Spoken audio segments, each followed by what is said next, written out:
முடிந்தவர்கள் முழந்தாளிட்டு இறையருளை சிறப்பாக வேண்டலாம்.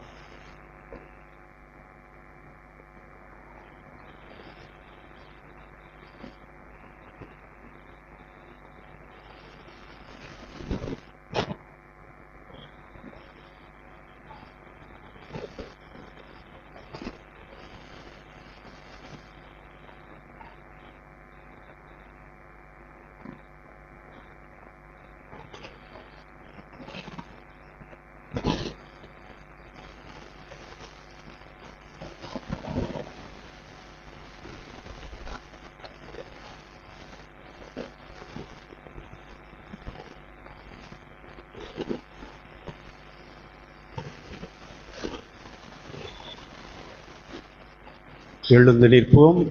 தொடக்க மன்றாட்டுக்கு செவி கொடுப்போம்.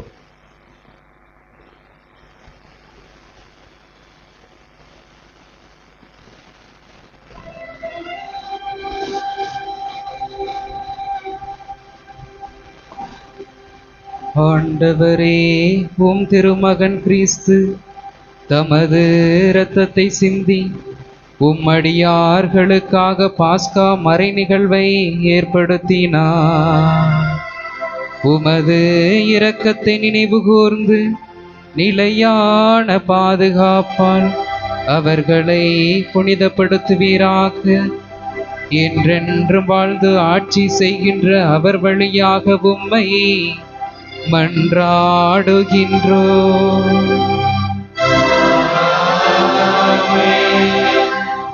அமர்ந்து வாசகங்களுக்கு செவி கொடுப்போம்.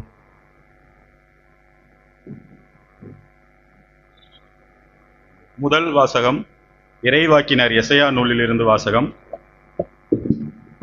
இதோ என் ஊழியர் சிறப்படைவார், அவர் மேன்மைப்படுத்தப்பட்டு உயர்த்தப்பட்டு பெரிதும் ஆட்சியுறுவார். அவரை கண்ட பலர் திகைப்புற்றனர். அவரது தோற்றம் பெரிதும் உருக்குலைந்ததால் மனித சாயலே அவருக்கு இல்லாதிருந்தது. மானிடரின் உருவமே அவருக்கு இல்லை. அவ்வாறே அவர் பல பிற இனத்தாரை அதிர்ச்சிக்கு உள்ளாக்குவார். அரசர்களும் அவரை முன்னிட்டு வாய்பொத்தி நிற்பர். ஏனெனில் தங்களுக்கு சொல்லப்படாததை அவர்கள் காண்பர், தாங்கள் கேள்விப்படாததை அவர்கள் புரிந்து கொள்வர். நாங்கள் அறிவித்ததை நம்பியவர் யார்? ஆண்டவரின் ஆற்றல் யாருக்கு வெளிப்படுத்தப்பட்டது? இளந்தளிர் போலும் வறண்ட நில வேர் போலும் ஆண்டவர் முன்னிலையில் அவர் வளர்ந்தார். நாம் பார்ப்பதற்கேற்ப அமைப்போ அவருக்கு இல்லை, நாம் விரும்பத்தக்க தோற்றமும் அவருக்கு இல்லை. அவர் இகழப்பட்டார், மனிதரால் புறக்கணிக்கப்பட்டார். வேதனையுற்ற மனிதராய் இருந்தார், நோயுற்று நலினார். காண்போர் தம் முகத்தை மூடிக்கொள்ளும் நிலையில் அவர் இருந்தார். அவர் இழிவுபடுத்தப்பட்டார், அவரை நாம் மதிக்கவில்லை. மெய்யாகவே அவர் நம் பிணிகளை தாங்கிக் கொண்டார், நம் துன்பங்களை சுமந்து கொண்டார். நாமோ அவர் கடவுளால் வதைப்பட்டு நொறுக்கப்பட்டவர் என்றும் சிறுமைப்படுத்தப்பட்டவர் என்றும் எண்ணினோம். அவரோ நம் குற்றங்களுக்காக காயமடைந்தார், நம் தீச்செயலுக்காக நொறுக்கப்பட்டார். நமக்கு நிறை வாழ்வை அளிக்க அவர் தண்டிக்கப்பட்டார். அவர் தம் காயங்களால் நாம் குணமடைகிறோம். ஆடுகளைப் போல நாம் அனைவரும் வழிதவறி அலைந்தோம். நாம் எல்லாரும் நம் வழியே நடந்தோம். ஆண்டவரோ நம் அனைவரின் தீச்செயல்களையும் அவர் மேல் சுமத்தினார். அவர் ஒடுக்கப்பட்டார், சிறுமைப்படுத்தப்பட்டார். ஆயினும் அவர் தம் வாயை திறக்கவில்லை. அடிப்பதற்கு இழுத்துச் செல்லப்பட்ட ஆட்டுக்குட்டி போலும் ரோமம் கத்தரிப்போர் முன்னிலையில் கத்தாத செம்மறி போலும் அவர் தம் வாயை திறவாது இருந்தார். அவர் கைது செய்யப்பட்டு தீர்ப்பிடப்பட்டு இழுத்துச் செல்லப்பட்டார். அவருக்கு நேர்ந்ததை பற்றி அக்கறை கொண்டவர் யார்? ஏனெனில் வாழ்வோர் உலகினின்று அவர் அகற்றப்பட்டார். என் மக்களின் குற்றத்தை முன்னிட்டு கொலையுண்டார். வன் செயல் எதுவும் அவர் செய்ததில்லை, வஞ்சனை எதுவும் அவர் வாயில் இருந்ததில்லை. ஆயினும் தீயவரிடையே அவருக்கு கல்லறை அமைத்தார்கள். செத்தபோது அவர் செல்வரோடு இருந்தார். அவரை நொறுக்கவும் நோயால் வதைக்கவும் ஆண்டவர் திருவுளம் கொண்டார். அவர் தம் உயிரை குற்ற நீக்க பலியாக தந்தார். எனவே தம் வழி மரபு கண்டு நீடு வாழ்வார். ஆண்டவரின் திருவுளம் அவர் கையில் சிறப்புறும். அவர் தம் துன்ப வாழ்வின் பயனை கண்டு நிறைவடைவார். நேரியவராகிய என் ஊழியர் தம் அறிவால் பலரை நேர்மையாளர் ஆக்குவார். அவர்களின் தீச்செயல்களை தாமே சுமந்து கொள்வார். ஆதலால் நான் அவருக்கு மதிப்பு மிக்கவரிடையே சிறப்பு அளிப்பேன். அவரும் வலியவரோடு கொள்ளை பொருளை பங்கிடுவார். ஏனெனில் அவர் தம்மையே சாவுக்கு கையளித்தார். கொடியவருள் ஒருவராக கருதப்பட்டார். ஆயினும் பலரின் பாவத்தை சுமந்தார், கொடியோருக்காக பரிந்து பேசினார். இது ஆண்டவரின் அருள்வாக்கு.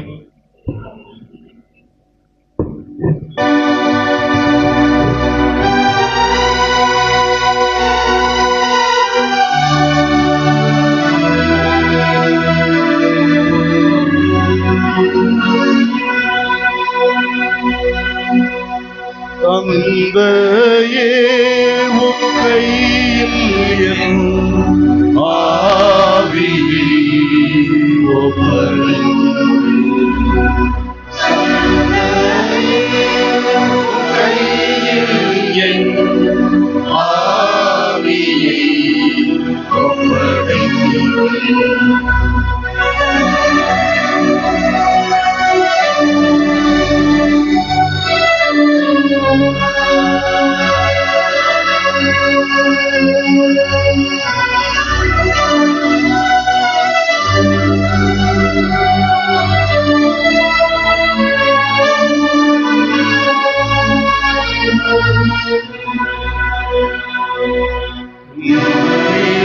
அடைக்கலம் போகின்றேன், ஒருபோதும் மாற விடாதிருப்பேன். உம்மிடம் அடைக்கலம் போகுகின்றேன், ஒருபோதும் மாற விடாதிருப்பேன். இறை நீதியில் என்னை விடுவிப்பீரே, இறை நீதியில் என்னை விடுவிப்பீரே. என்னை நீதி சொல்தவராதவர், தந்தையே, உம் கையில் என் ஆவியை ஒப்படைக்கின்றேன்.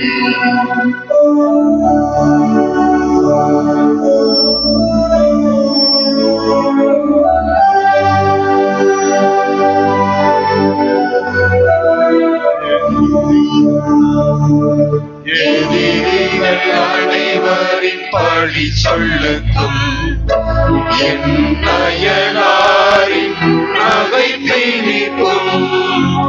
எதிரிகள் அனைவரின் பழி சொல்லுக்கும், என் அயலாரின் நகைப்பை நீக்கும்.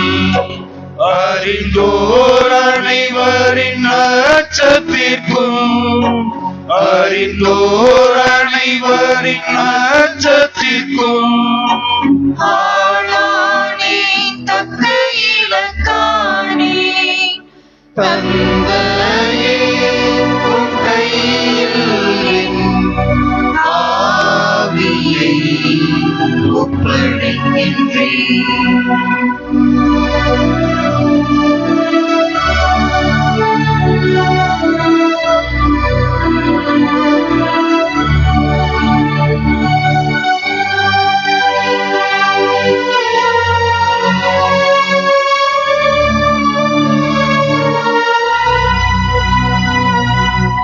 நம்பிக்கை வைக்கின்றேன் உம் மீதே, நல்லிறைவன் நீர் என்கின்றேன்.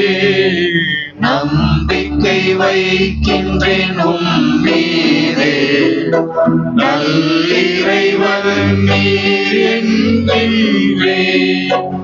என் கதிவும் கரத்தினில் உள்ளது, என் கதிவும் கரத்தினில் உள்ளது. எதிரியிடம் இருந்து விடுவிப்பீரே, தந்தையே, உம் கையில் என் ஆவியை ஒப்படைக்கின்றேன்.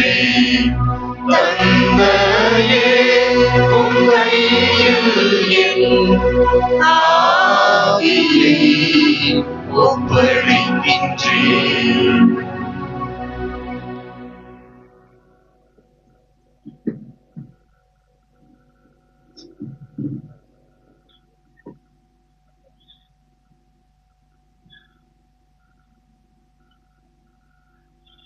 எபிரேயருக்கு எழுதப்பட்ட திருமுகத்திலிருந்து வாசகம்.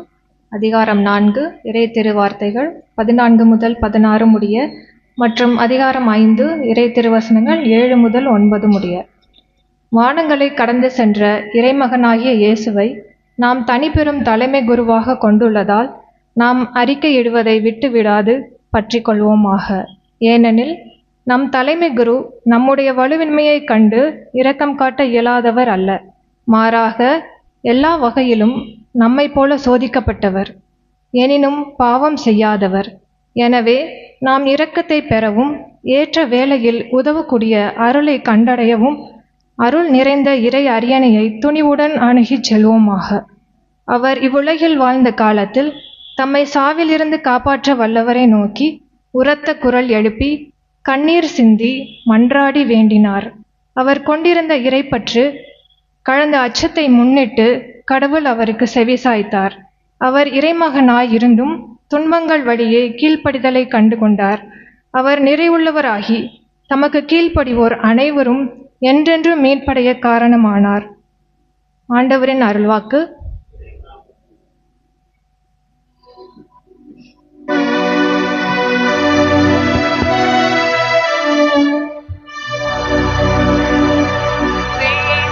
தம்மை தாழ்த்தி சாவை ஏற்கும் அளவுக்கு, அதுவும் சிலுவை சாவை ஏற்கும் அளவுக்கு கீழ்ப்படிபவரானார். ஆதலால் தான் கடவுள் அவரை எல்லாருக்கும் மேலாய் உயர்த்தி எப்பெயருக்கும் மேலான பெயரை அவருக்கு அருளினார். அன்புக்குரியவர்களே, ஆண்டவர் இயேசுவின் பாடுகள் பற்றிய நீண்ட நற்செய்தி வாசகம். முடிந்தவர்கள் எழுந்து நிற்கலாம், மற்றவர்கள் அமர்ந்து கொள்ளலாம். முழுமையான இறை வார்த்தைக்கு செவி கொடுத்து இறையருளை சிறப்பாக வேண்டுவோம். யோவான் எழுதியபடி நமது ஆண்டவராகிய இயேசு கிறிஸ்துவின் திருப்பாடுகள் அதிகாரம் 18 இறை வார்த்தைகள் 1 தொடங்கி அதிகாரம் 19 இறை வார்த்தைகள் 42 முடிய. இயேசு தம் சீடர்களோடு கேதரோன் என்னும் நீரோடையை கடந்து சென்றார். அங்கே ஒரு தோட்டம் இருந்தது. தம் சீடர்களோடு இயேசு அதில் நுழைந்தார். அவரை காட்டிக் கொடுத்த யூதாசுக்கு அந்த இடம் தெரியும். ஏனெனில் இயேசுவும் அவருடைய சீடர்களும் அடிக்கடி அங்கு கூடுவர். படைப்பிரிவினரையும் தலைமை குருக்களும் பரிசேயரும் அனுப்பிய காவலர்களை கூட்டிக் கொண்டு யூதாசு விளக்குகளோடும் பந்தங்களோடும் படைக்கலங்களோடும் அங்கே வந்தான். தமக்கு நிகழப்போகிற அனைத்தையும் இயேசு அறிந்து அவர்கள் முன் சென்று, யாரை தேடுகிறீர்கள் என்று கேட்டார். அவர்கள் மறுமொழியாக, நாசரேத்து இயேசுவை தேடுகிறோம் என்றார்கள். இயேசு, நான் தான் என்றார். அவரை காட்டிக் கொடுத்த யூதாசும் அவர்களோடு நின்று கொண்டிருந்தான். நான் தான் என்று இயேசு அவர்களிடம் சொன்னதும் அவர்கள் பின்வாங்கி தரையில் விழுந்தார்கள். யாரை தேடுகிறீர்கள் என்று இயேசு மீண்டும் அவர்களிடம் கேட்டார். அவர்கள், நாசரேத்து இயேசுவை தேடுகிறோம் என்றார்கள். இயேசு அவர்களை பார்த்து, நான் தான் என்று உங்களிடம் சொன்னேனே, நீங்கள் என்னை தேடுகிறீர்கள் என்றால் இவர்களை போக விடுங்கள் என்றார். நீர் என்னிடம் ஒப்படைத்தவர்கள் எவரையும் நான் இழந்து விடவில்லை என்று அவரே கூறியிருந்தது இவ்வாறு நிறைவேறியது. சீமோன் பேதுருவிடம் ஒரு வாள் இருந்தது. அவர் அதை உருவி தலைமை குருவின் பணியாளரை தாக்கி அவரது வலக்காதை வெட்டினார். அப்பணியாளரின் பெயர் மால்கு. இயேசு பேதுருவிடம், வாளை உறையில் போடு. தந்தை எனக்கு அளித்த துன்ப கிண்ணத்திலிருந்து நான் குடிக்காமல் இருப்பேனோ என்றார். படைப்பிரிவினரும் ஆயிரத்தவர் தலைவரும் யூதர்களின் காவலர்களும் இயேசுவை பிடித்து கட்டி முதலில் அவரை அன்னாவிடம் கொண்டு சென்றார்கள். ஏனெனில் அந்த ஆண்டில் தலைமை குருவாயிருந்த கயபாவுக்கு அவர் மாமனார். இந்த கயபாதான், ஒரு மனிதன் மட்டும் மக்களுக்காக இறப்பது நல்லது, என்று யூதர்களுக்கு ஆலோசனை கூறியவர். சீமோன் பேதுருவும் மற்றொரு சீடரும் இயேசுவை பின்தொடர்ந்து வந்தனர். அந்த சீடர் தலைமை குருவுக்கு அறிமுகமானவர். ஆகவே இயேசுவுடன் தலைமை குருவின் மாளிகை முற்றத்தில் நுழைந்தார். பேதுரு வெளியில் வாயில் அருகே நின்று கொண்டிருந்தார். அப்போது தலைமை குருவுக்கு அறிமுகமாயிருந்த அந்த சீடர் வெளியே வந்து வாயில் காவலிடம் சொல்ல பேதுருவை உள்ளே கூட்டிச் சென்றார். வாயில் காவல் செய்த அப்பணிப்பெண் பேதுருவிடம், நீயும் இம்மனிதனுடைய சீடருள் ஒருவன்தானே என்று கேட்டார். பேதுரு இல்லை என்றார். அப்பொழுது குளிராய் இருந்ததால் பணியாளர்களும் காவலர்களும் கரியினால் தீ மூட்டி அங்கே நின்று குளிர் காய்ந்து கொண்டிருந்தார்கள். பேதுருவும் சென்று அவர்களோடு நின்று குளிர் காய்ந்து கொண்டிருந்தார். தலைமை குரு இயேசுவின் சீடர்களை பற்றியும் அவருடைய போதனையை பற்றியும் அவரிடம் கேட்டார். இயேசு அவரை பார்த்து, நான் உலகறிய வெளிப்படையாய் பேசினேன். யூதர் அனைவரும் கூடி வரும் தொழுகை கூடங்களிலும் கோவிலிலும் தான் நான் எப்போதும் கற்பித்து வந்தேன். நான் மறைவாக எதையும் பேசியதில்லை. ஏன் என்னிடம் கேட்கிறீர்? நான் பேசியதை கேட்டு கொண்டிருந்தவர்களிடம் கேட்டு பாரும். நான் என்ன சொன்னேன் என அவர்களுக்கு தெரியுமே என்றார். அவர் இப்படி சொன்னதால் அங்கு நின்று கொண்டிருந்த காவலருள் ஒருவர், தலைமை குருவுக்கு இப்படியா பதில் கூறுகிறாய் என்று சொல்லி இயேசுவின் கன்னத்தில் அறைந்தார். இயேசு அவரிடம், நான் தவறாக பேசியிருந்தால் தவறு என்னவென காட்டும். சரியாக பேசியிருந்தால் ஏன் என்னை அடிக்கிறீர் என்று கேட்டார். அதன்பின் அண்ணா அவரை கட்டப்பட்ட நிலையில் தலைமை குரு கயவாவிடம் அனுப்பினார். சீமோன் பேதுரு அங்கு நின்று குளிர் காய்ந்து கொண்டிருந்தார். அப்போது அங்கிருந்தவர்கள் அவரிடம், நீயும் அவனுடைய சீடர்களுள் ஒருவன்தானே என்று கேட்டனர். அவர், இல்லை என்று மறுதளித்தார். தலைமை குருவின் பணியாளருள் ஒருவர், நான் உன்னை தோட்டத்தில் அவரோடு பார்க்கவில்லையா என்று கேட்டார். பேதுருவால் காது வெட்டப்பட்டவருக்கு இவர் உறவினர். பேதுரு மீண்டும் மறுதளித்தார். உடனே சேவல் கூவிற்று. அதன்பின் அவர் கயபாவிடமிருந்து ஆளுநர் மாளிகைக்கு இயேசுவை கொண்டு சென்றார்கள். அப்போது விடியற்காலம். பாஸ்கா உணவை உண்ணும் முன் தீட்டுப்படாமல் இருக்க ஆளுநர் மாளிகையில் அவர்கள் நுழையவில்லை. எனவே பிலாத்து வெளியே அவர்களிடம் வந்து, நீங்கள் இந்த ஆளுக்கு எதிராக கூறும் குற்றச்சாட்டு என்ன என்று கேட்டார். அதற்கு அவர்கள், இவன் குற்றம் செய்யாதிருந்தால் இவனை நாங்கள் உம்மிடம் ஒப்புவித்திருக்க மாட்டோம் என்றார்கள். பிலாத்து அவர்களிடம், நீங்கள் இவனை கொண்டு போய் உங்கள் சட்டப்படி இவனுக்கு தீர்ப்பு வழங்குங்கள் என்றார்.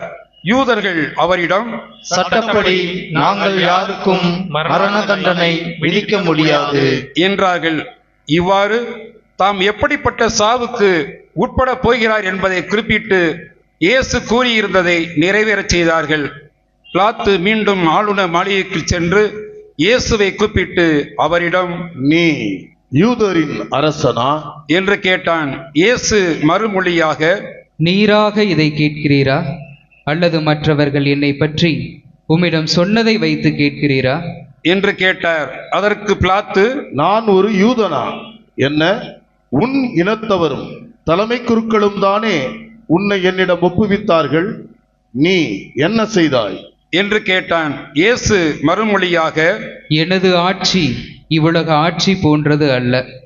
அது இவ்வுலக ஆட்சி போன்றதாய் இருந்திருந்தால் நான் யூதர்களிடம் காட்டிக் கொடுக்கப்படாதவாறு என் காவலர்கள் போராடி இருப்பார்கள். ஆனால் என் ஆட்சி இவ்வுலக ஆட்சி போன்றது அல்ல என்றார். பிலாத்து அவரிடம், அப்படியானால் நீ அரசன்தானோ என்று கேட்டான். அதற்கு இயேசு, அரசன் என்று நீர் சொல்கிறீர். உண்மையை எடுத்துரைப்பதே என் பணி. இதற்காகவே நான் பிறந்தேன். இதற்காகவே உலகிற்கு வந்தேன். உண்மையை சார்ந்தவர் அனைவரும் என் குரலுக்கு செவிசாய்க்கின்றனர் என்றார். பிலாத்து அவரிடம், உண்மையா? அது என்ன என்று கேட்டார். இப்படி கேட்டபின் பிலாத்து மீண்டும் யூதரிடம் சென்று, இவனிடம் நான் குற்றம் ஒன்றும் காணவில்லையே என்றான். மேலும், பாஸ்கா விழாவின் போது உங்கள் விருப்பப்படி ஒரு கைதியை விடுதலை செய்யும் வழக்கம் உண்டே. யூதரின் அரசனாகிய இவனை நான் விடுதலை செய்யட்டுமா? உங்கள் விருப்பம் என்ன என்று கேட்டான். அதற்கு அவர்கள், இவன் வேண்டாம், பரபாவையே விடுதலை செய்யும் என்று மீண்டும் கத்தினார்கள். அந்த பரபா ஒரு கள்வன். பின்னர் பிலாத்து இயேசுவை சாட்டையால் அடிக்கச் செய்தான். வீரர்கள் ஒரு முள்பிடி பின்னி அவர் தலையின் மேல் வைத்து செந்நிற மேலுடையை அவருக்கு அணிவித்தார்கள். அவரிடம் வந்து, யூதரின் அரசே வாழ்க என்று சொல்லி அவருடைய கன்னத்தில் அறைந்தார்கள். பிலாத்து மீண்டும் வெளியே வந்து அவர்களிடம், அவனை நான் உங்கள் முன் வெளியே கூட்டி வருகிறேன், பாருங்கள். அவனிடம் நான் குற்றம் ஒன்றும் காணவில்லை என்பதை அறிந்து கொள்ளுங்கள் என்றான். இயேசு முள்முடியும் செந்நிற மேலுடையும் அணிந்தவராய் வெளியே வந்தார். பிலாத்து அவர்களிடம், இதோ மனிதன் என்றான். அவரை கண்டதும் தலைமை குருக்களும் காவலர்களும், சிலுவையில் அறையும், சிலுவையில் அறையும் என்று கத்தினார்கள். பிலாத்து அவர்களிடம், நீங்களே இவனை கொண்டு போய் சிலுவையில் அறையுங்கள், இவனிடம் குற்றம் இருப்பதாக எனக்கு தெரியவில்லை என்றான். யூதர்கள் அவரை பார்த்து, எங்களுக்கு ஒரு சட்டம் உண்டு, அச்சட்டத்தின்படி இவன் சாக வேண்டும், ஏனெனில் இவன் தன்னையே இறைமகன் என உரிமை கொண்டாடுகிறான் என்றனர். பிலாத்து இதை கேட்டதும் இன்னும் மிகுதியாக அஞ்சினான்.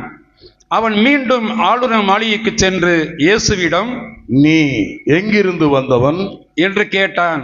ஆனால் இயேசு அவனுக்கு பதில் கூறவில்லை. அப்போது பிலாத்து, என்னோடு பேச மாட்டாயா? உன்னை விடுதலை செய்யவும் எனக்கு அதிகாரம் உண்டு, உன்னை சிலுவையில் அறையவும் எனக்கு அதிகாரம் உண்டு என்பது உனக்கு தெரியாதா என்றான். இயேசு மறுமொழியாக, மேலிருந்து அருளப்படாவிடில் உமக்கு என்மேல் எந்த அதிகாரமும் இராது.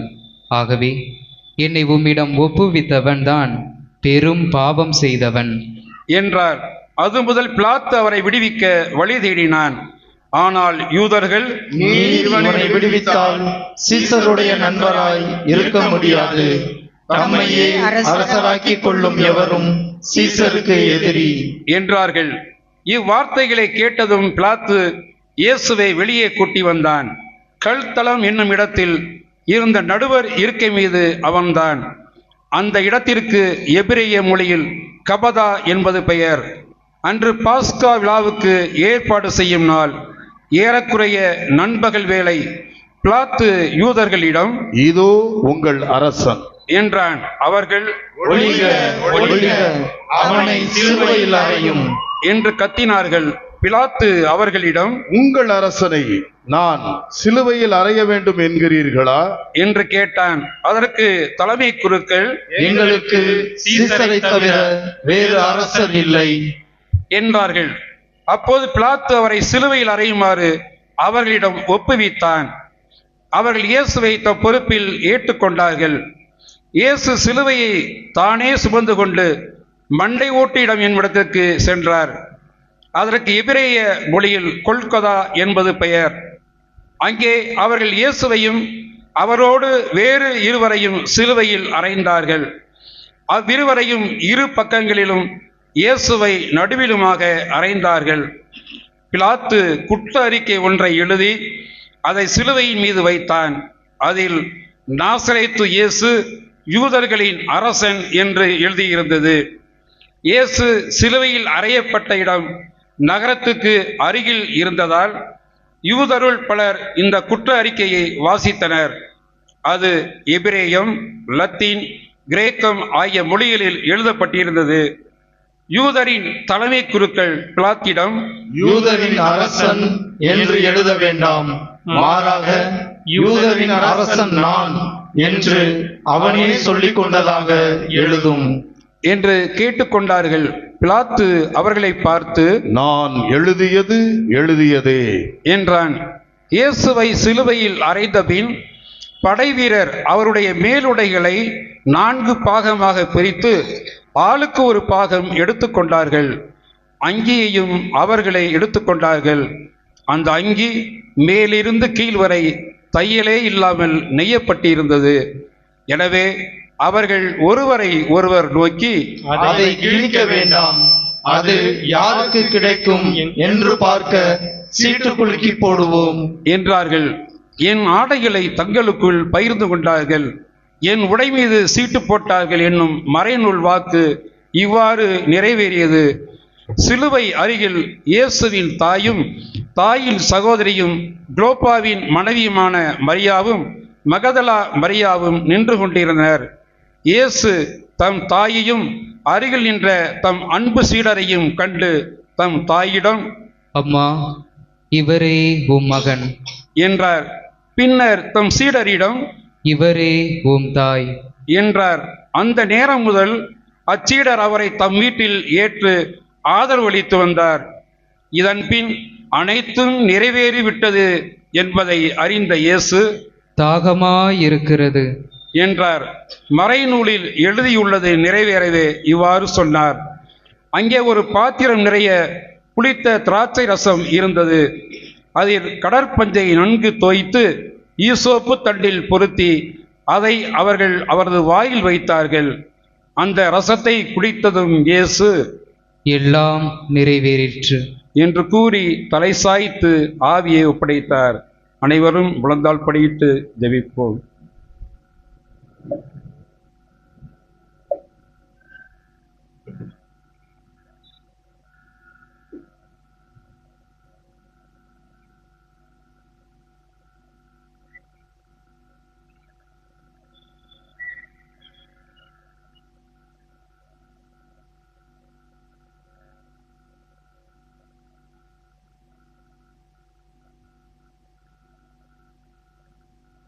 அனைவரும் எழுந்து நிற்போம். அன்று பாஸ்கா விழாவுக்கு ஏற்பாடு செய்யும் நாள் அடுத்த நாள் ஓய்வு நாளாகவும் பெருநாளாகவும் இருந்தது. எனவே அன்று சிலுவையில் உடல்கள் தொங்கலாக என்பதற்காக கால்களை முறித்து சடலங்களை எடுத்து விடுமாறு யூதர்கள் பிலாத்துவிடம் கேட்டுக்கொண்டார்கள். ஆகவே படை வீரர் வந்து இயேசுவோடு சிலுவையில் அறையப்பட்டிருந்தவர்கள் ஒருவனுடைய கால்களை முறித்தார்கள். பின்னர் மற்றவனுடைய கால்களையும் முறித்தார்கள். பின்பு அவர்கள் இயேசுவிடம் வந்தார்கள். அவர் ஏற்கனவே இறந்து போயிருந்ததைக் கண்டு அவருடைய கால்களை முறிக்கவில்லை. ஆனால் படை வீரர் ஒருவர் இயேசுவின் விலாவை ஈட்டியால் குத்தினார். உடனே இரத்தமும் தண்ணீரும் வடிந்தன. இதை நேரில் கண்டவரே இதற்கு சாட்சி. அவரது சான்று உண்மையானதே. அவர் உண்மையாகவே கூறுகிறார் என்பது அவருக்கு தெரியும். நீங்களும் நம்ப வேண்டும் என்பதற்காகவே அவர் இதை கூறுகிறார். எந்த எலும்பும் முறிவுபடாது என்னும் மறைநூல் வாக்கு இவ்வாறு நிறைவேறியது. மேலும் தாங்கள் ஊடுருவ குத்தியவரை உற்று நோக்குவார்கள் என்றும் மறைநூல் கூறுகிறது. அரிமத்தியா ஊரைச் சேர்ந்த யோசேப்பு என்பவர் இயேசுவின் உடலை எடுத்துக்கொண்டு போக பிலாத்திடம் அனுமதி கேட்டார். பிலாத்தும் அனுமதி கொடுத்தான். யோசேப்பு வந்து இயேசுவின் சடலத்தை எடுத்துக்கொண்டு போனார். முன்பு ஒரு முறை இரவில் இயேசுவிடம் வந்த நிக்கதேம் என்பவரும் அங்கு வந்து சேர்ந்தார். அவர் வெள்ளை போலவும் சந்தனத்தூளும் கலந்து ஏறக்குறைய 30 கிலோகிராம் கொண்டு வந்தார். அவர்கள் இயேசுவின் உடலை எடுத்து யூதர் அடக்க முறைப்படி நறுமண பொருட்களுடன் துணிகளால் சுற்றி கட்டினார்கள். அவர் சிலுவையில் அறையப்பட்டிருந்த இடத்தில் ஒரு தோட்டம் இருந்தது. அங்கே புதிய கல்லறை ஒன்று இருந்தது. அதில் அதுவரை யாரும் அடக்கம் செய்யப்படவில்லை. அன்று பாஸ்கா விழாவுக்கு ஆயத்த நாளாக இருந்ததாலும் அக்கல்லறை அருகில் இருந்ததாலும் அவர்கள் இயேசுவை அதில் அடக்கம் செய்தார்கள்.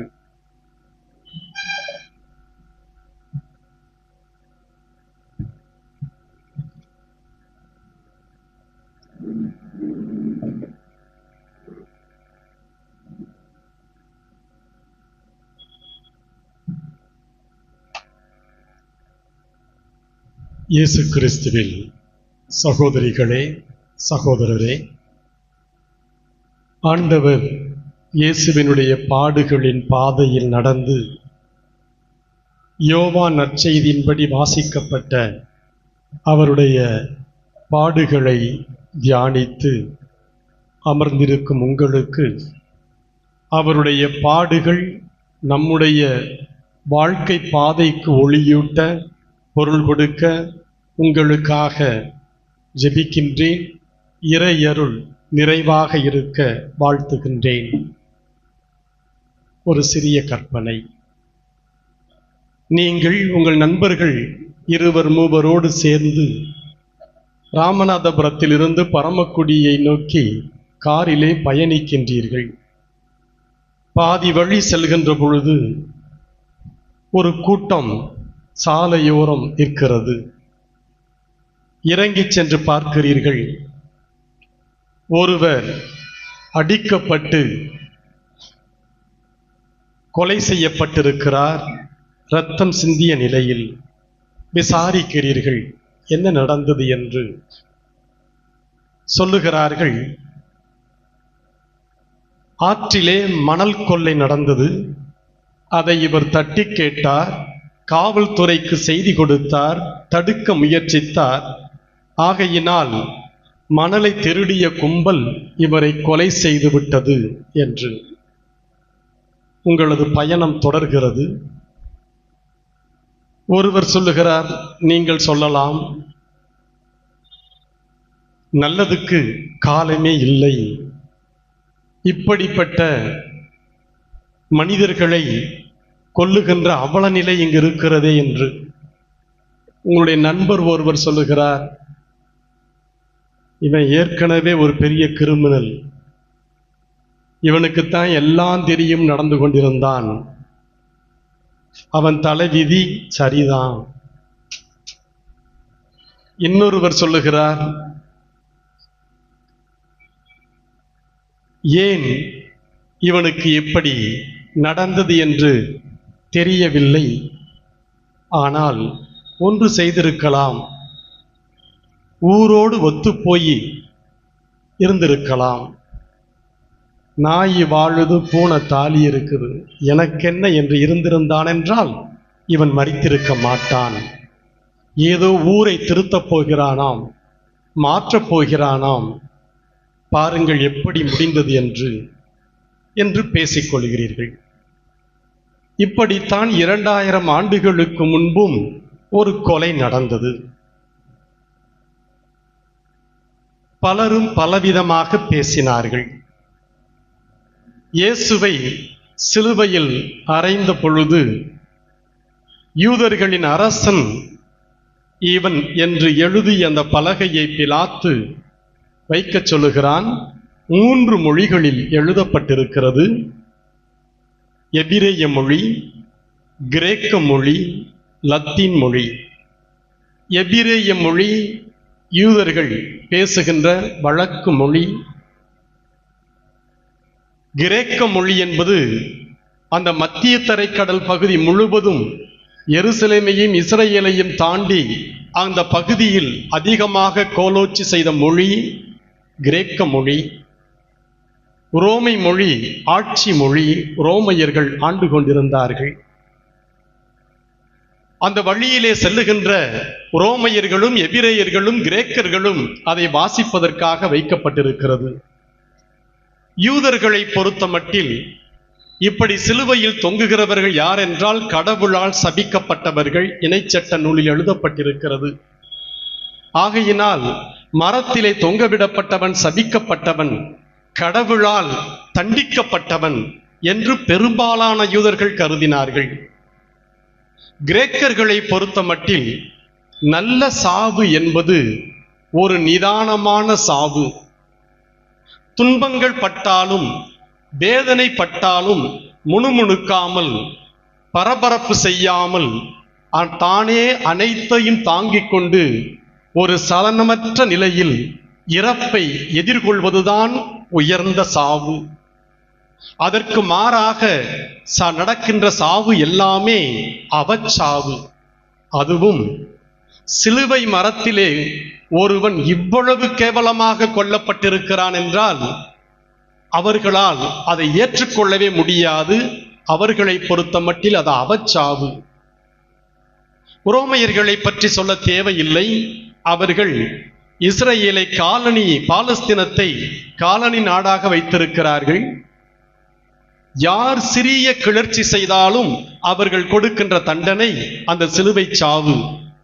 ரோமையர்களை பொறுத்த மட்டில் இவன் அரசியல் கிளர்ச்சி செய்திருக்க வேண்டும், கலகம் செய்திருக்க வேண்டும், ஆகையினால் இவனுக்கு இந்த சாவு என்று சொல்லுகிறார்கள். இப்படி ராமநாதபுரத்திலிருந்து பரமக்குடி செல்லுகின்ற பொழுது எதிரே பார்த்த ஒரு சாவை பார்த்து பலரும் பலமாறு பேசி கடந்து செல்வது போல இயேசுவினுடைய சாவை பார்த்தவர்களும் சிலுவையில் அவர் தொங்கியதை பார்த்தவர்களும் அவரவர் பின்புலத்தில் அவரவர் கருத்தியலில் அதற்கு பொருள் கொடுத்து கொண்டு கடந்து செல்கிறார்கள். அப்படி என்றால் இயேசு தன்னுடைய சாவை பற்றி என்ன நினைக்கிறார்? இன்றைய முதல் வாசகத்திலே ஏசாயா நூலில் வாசிக்கப்பட்ட அந்த துன்புறு மூழியினுடைய வாசகத்திலே இறுதியிலே ஒரு சொற்றாடல் வருகிறது. தம்மையே சாவுக்கு கையளித்தார், அவர் நொறுக்கப்பட்டார், வதைக்கப்பட்டார், மனித தோற்றமே அவரிடம் இல்லை. அந்த அளவு சூழலிலும் அவர் தன்னை கையளிக்கின்றார், விரும்பி தன்னை சாவுக்கு கொடுக்கின்றார். இதை யோவான் நற்செய்தியிலே இயேசு ஏற்கனவே பதிவு செய்கிறார். என் உயிரை யாரும் என்னிடமிருந்து பறித்துக் கொள்வதில்லை, நானாகவே அதை கொடுக்கிறேன். தன்னுடைய சாவை எப்படிப்பட்ட சாவு என்பதை முன்கூட்டியே சொல்கிறார். பாடுகள் பட இருக்கிறேன், ஆனாலும் நான் விரும்பித்தான் அந்த சாவை ஏற்கிறேன் என்று சொல்லுகிறார். அவர் நினைத்திருந்தால், ஒருவேளை சாவதற்கு விருப்பம் இல்லாமல் இருந்திருந்தால் வேறு மாதிரி நடந்திருக்கலாம். பிலாத்துவிடம் கெஞ்சி இருந்திருக்கலாம். குறைந்தபட்சம் பிலாத்துவை பார்த்து மனச்சான்றோடு தீர்ப்பளியும், வேறு ஒன்றும் எனக்கு செய்ய வேண்டாம், உன்னுடைய மனச்சான்றின்படி நீ தீர்ப்பளித்தால் போதும் என்று கூட சொல்லி இருந்திருக்கலாம். ஆனால் அந்த பிலாத்துவையும் அவர் சவால் விடுகிறார். அவன் கேள்வி கேட்கின்ற பொழுது பதில் சொல்ல மறுத்து நிற்கிறார் அமைதியாக. ஏனென்றால் நான் விரும்பி என்னை கையளிக்கிறேன். ஆக யூதர்களும் கிரேக்கர்களும் ரோமையர்களும் இயேசுவினுடைய சாவை வெவ்வேறு வகையில் பார்க்கின்ற பொழுது இவர் பொருள் கொடுக்கிறார், நான் விரும்பி என்னை சாவுக்கு கையளிக்கிறேன். நாட்கள் ஓடுகின்றன. அவருடைய சீடர்கள் பெந்தகோஸ்தே பெருவிழாவுக்கு பிறகு அவரை பற்றி போதிக்க ஆரம்பிக்கிறார்கள். பவுல் வருகிறார். அவர் தமஸ்கு நகரை நோக்கி சென்ற பொழுது உயிர்த்த ஆண்டவர் அவரை உடன் மறித்து வழிமறித்து அவரை ஆட்கொண்ட பொழுது தனிமையிலே சில நாட்கள் செலவழிக்கின்றார். இந்த இயேசு யார்? இவரை பின்பற்றிய நபர்களை, புதிய நெறிகளை சார்ந்தவர்களை கொல்வதற்காக வீராப்புடன் புறப்பட்டு சென்ற என்னை, இந்த புதிய நெறியை பின்பற்றுபவர்களை கொலை செய்வதில் முனைப்போடு இருந்த என்னை, யூத மரபுகை கட்டி காப்பதிலே கங்கணம் கட்டியிருந்த என்னை ஆட்கொண்ட இவர் யார் என்று தனக்குள்ளேயே அவர் பயணிக்கின்றார். அந்த பவுல் இயேசுவை பற்றி சொல்லுகின்ற பொழுது அவருக்கு தனித்துவமாக சொல்வது சிலுவையில் அறையப்பட்ட இயேசு. அவர் இயேசுவினுடைய சிலுவையினால் கவரப்படுகிறார், ஈர்க்கப்படுகிறார், சிலுவையிலே பெருமை பாராட்டுகிறார். கொரிந்தியருக்கு எழுதிய முதல் மடலிலே அவர் கூறுகிறார், யூதர்கள் அருமடையாளங்களை கேட்கிறார்கள், கிரேக்கர்கள் ஞானத்தை நாடுகிறார்கள், நாங்களோ சிலுவையில் அறையப்பட்ட இயேசு கிறிஸ்துவை அறிக்கையிடுகிறோம். யோசேப்பின் மகனான மரியாளின் மகனான இயேசுவை அறிக்கையிடுகிறோம் என்று சொல்லவில்லை. இத்தனை புதுமைகளை செய்தவர், இறந்தவனை உயிர்த்தெழச் செய்தவர் என்றெல்லாம் சொல்லி அந்த இயேசுவை அறிக்கையிடுகிறேன் என்று சொல்லவில்லை. மாறாக சிலுவையில், நாங்களோ சிலுவையில் அறையப்பட்ட கிறிஸ்துவை பறைசாற்றுகிறோம் என்று சொல்லுகிறார். தொடர்ந்து சொல்லுகிறார், நான் உங்களோடு இருந்தபோது மெசியாவாகிய இயேசு கிறிஸ்துவை தவிர அதிலும் சிலுவையில் அறையப்பட்ட அவரை தவிர வேறு எதையும் அறிய வேண்டும் என்று நினைக்க கூட இல்லை. மீண்டும் இயேசுவுக்கு அவர் கொடுக்கின்ற அந்த அடையாளம் சிலுவையில் அறையப்பட்ட அவரை தவிர. இன்னும் ஒரு இடத்தில் சொல்லுகிறார், நானும் ஆண்டவர் இயேசு கிறிஸ்துவின் சிலுவையை அன்றி வேறு எதிலும் எதை பற்றியும் ஒருபோதும் பெருமைப்பட மாட்டேன். இயேசு கிறிஸ்துவினுடைய சிலுவையில் மட்டுமே பெருமைப்படுவேன். ஆக கிறிஸ்துவோடு இணைந்த இவர், கிறிஸ்துவால் ஆட்கொள்ளப்பட்டவர், அவருடைய சிலுவையினால் ஈர்க்கப்படுகிறார், கவரப்படுகிறார், அதிலே பெருமையை காண்கிறார். ஏனென்று கேட்டால், அந்த கொரிந்தியருக்கு எழுதிய முதல் மடலிலேயே பதிலை சொல்லுகிறார். ஏனென்றால் ஞானிகளை வெட்கப்படுத்த இந்த உலகம் மடமை என்பதை அவர் தெரிவு செய்தார். வலுவானவர்களை வெட்கப்படுத்த வலுவற்றதை அவர் தேர்ந்து கொண்டார். இந்த உலகம் ஒரு பொருட்டாக கருதுபவற்றை அவர் அழிக்க, தாழ்ந்ததென கருதப்படுபவற்றை, இகழ்ந்து தள்ளப்படுபவற்றை அவர் தெரிந்து கொள்கிறார். ஆக இயேசு சிலுவையை ஏற்றதனுடைய பொருள் என்னவென்றால், இந்த உலகம் எதை பெரிதாக கருதுகிறதோ, இந்த உலகம் எதை உயர்ந்ததென கருதுகிறதோ, அதையெல்லாம் புறந்தள்ளி தாழ்ந்ததை, புறந்தள்ளப்பட்டதை, ஒரு பொருட்டு என்று மதிக்கப்படாததை அவர் உயர்வாக கருதுகிறார். ஆகையினால் அவர் சிலுவையினால் கவரப்படுகிறார். அந்த கலாத்தியருக்கு எழுதிய மடலிலே அவர் சொல்லுகிறார், மீண்டும் வாசிக்கிறேன், முதலிலே வாசித்தது, நான் ஆண்டவர் இயேசு கிறிஸ்துவின் சிலுவை அன்றி வேறு எதையும் ஒருபோதும் பெருமைப்பட மாட்டேன். வேறு எதை பற்றியும் ஒருபோதும் பெருமைப்பட மாட்டேன். அதன் வழியாகவே என்னை பொறுத்த மட்டில் உலகம் சிலுவையில் அறையப்பட்டிருக்கிறது. அதுதான் பவுலை பொறுத்த மட்டில் ஒரு முக்கியமான கூற்று. உலகம் சிலுவையில் அறையப்பட்டிருக்கிறது. எந்த உலகம்? தன்னை உயர்வாக கருதி மற்றவர்களை அடக்கி மற்றவருடைய மாண்பை சிதைக்கின்ற உலகத்தை அவர் சிலுவையிலே அறைந்து விட்டார். அப்படி என்றால் அந்த சிலுவையை பற்றி பொருள் இன்னும் ஆழமாக தெரிய வேண்டும் என்றால், இயேசுவினுடைய பாடுகளை மட்டும் பார்த்தால் போதாது, இயேசுவினுடைய பணிவாழ்வையும் அவருடைய சாவோடு பொருத்தி பார்க்க வேண்டும். அப்பொழுதுதான் தெரியும் இயேசு அந்த சாவை விரும்பி ஏற்றார் என்று. ஏனென்றால் அவர் இறப்பின் வழியாக உயர்த்தி பிடித்தது என்னவென்றால், இந்த உலகை அவர் சிலுவையில் அறைந்தது எதற்கு என்றால், இந்த உலகத்தில் உயர்ந்தது என கருதப்படுவதை, இந்த உலகம் போற்றுவதை அவர் தவறு என்று சுட்டிக்காட்டி தாழ்வாக இருந்ததை உயர்த்துவதற்காக. அப்படி என்றால் இயேசுடைய சாவு அவருடைய பணி வாழ்வின் விளைவு. அவருடைய பணி வாழ்வை அறிந்து கொள்ளாமல், அவருடைய போதனையும் செயல்பாடுகளையும் தெரிந்து கொள்ளாமல் வெறுமனே பாடுகளை மட்டும் வாசிப்போமையானால் ஒரு வகையான பரிவு அவர் மீது ஏற்படும், ஒரு வகையான இரக்கம் அவர் மீது ஏற்படும். அவரை பார்த்து சில வேளைகளில் நாம் கண்ணீர் கூட வடிக்கலாம். அவர் தெளிவாக சொல்லிவிட்டார், எருசலேம் மகளிரை பார்த்து எனக்காக அழாதீர்கள், உங்களுக்காகவும் உங்கள் பிள்ளைகளுக்காக அழுங்கள் என்று சொல்லிவிட்டார்.